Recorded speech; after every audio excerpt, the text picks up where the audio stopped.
Our goals in this video is to show you how to name hydrocarbons according to the Iupacking. Also, we want you to learn and apply the knowledge acquired in this video in where you need it. We hope that this video will be useful for your chemistry classes and exams. Organic chemistry is the study of carbon compounds. We find organic compounds in many products we use daily, such as gasoline, medicines, shampoos, plastic bottles, and perfumes. The IUPAC is the International Union of Pure and Applied Chemistry.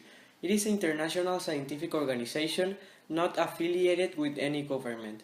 The IUPAC strives to advance chemistry in part by setting global standards for names, symbols, and units. It is important to have rules to name hydrocarbons, because if there are no naming rules, we will have to learn all the compound names. Therefore, if we have naming rules, it is easier to name hydrocarbons. Also, if there are no naming rules, people will name hydrocarbons as they want. Some common hydrocarbons are methane, ethane, ethane, propane, among others. The simplest organic compounds are hydrocarbons, which contain only carbon and hydrogen. Types of hydrocarbon are saturated, unsaturated, cycloalkane, and aromatic. The saturated, which are the alkanes, composed only of single bonds. Unsaturated contain double bonds, which are the alkenes, and triple bonds that are alkynes. Cycloalkanes are hydrocarbons containing one or more carbon rings to which hydrogen atoms are attached. And finally, aromatic are hydrocarbons that have at least one aromatic. We are going to see one example of naming alkenes and one example of drawing the structural formula of alkenes. First, we have to identify the longest chain. Then we number the carbons.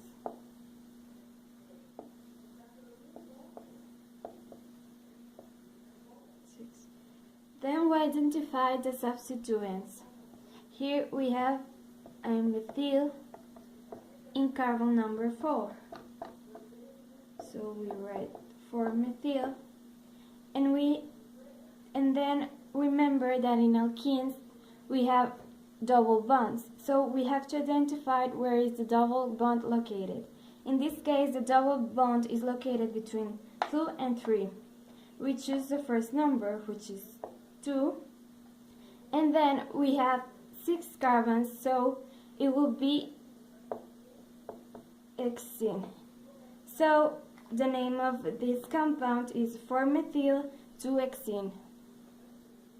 To see an example of how to draw the structural formula of an alkene. First, we have pentane, so which means that we have 5 carbons.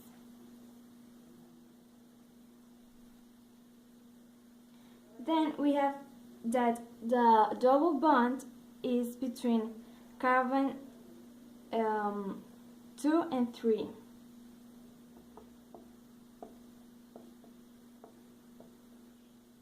So the double bond goes here. And then we have that we have an ethyl in carbon number 5.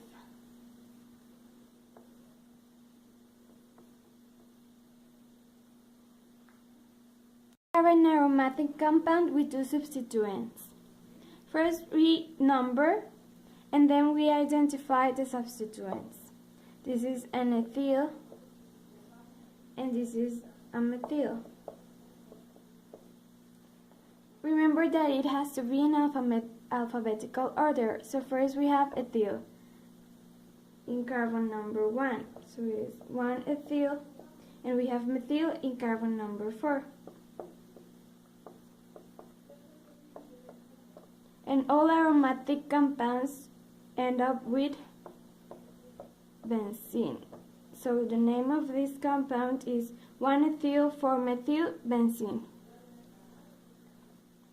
Lastly, we are going to see an example of naming aromatics and drawing the structural formula of aromatics. In drawing the structural formula for aromatic compounds, we have to remember to add the benzene ring. Here we have propyl benzene. Propyl We know that propyl has 3 carbons. Hydrocarbon derivatives are compounds of carbon molecules and at least one other element that is not hydrogen, such as alcohols, alkyl halides, amines, esters, etc. You can see here, we got the specific number of atoms that each formula can have a limit of 10, with a word root that is specified for each one of the numbers. 1 is meth, 2 is eth, 3 prop, 4 but, 5 pent, 6 x, 7 ept, 8 oct, 9 non, and 10 dec. And each of them have a Iupacking name, that is methane, ethane, propane, butane, pentane, hexane, heptane, octane, nonane, and decane. Each of them have a specific structure that will be represented in the formula. And there it is, one for each. And its molecular formula is this one. It says here ethane because these examples shown here are from alkane groups, but there are also alkene, aromatics, and all of that.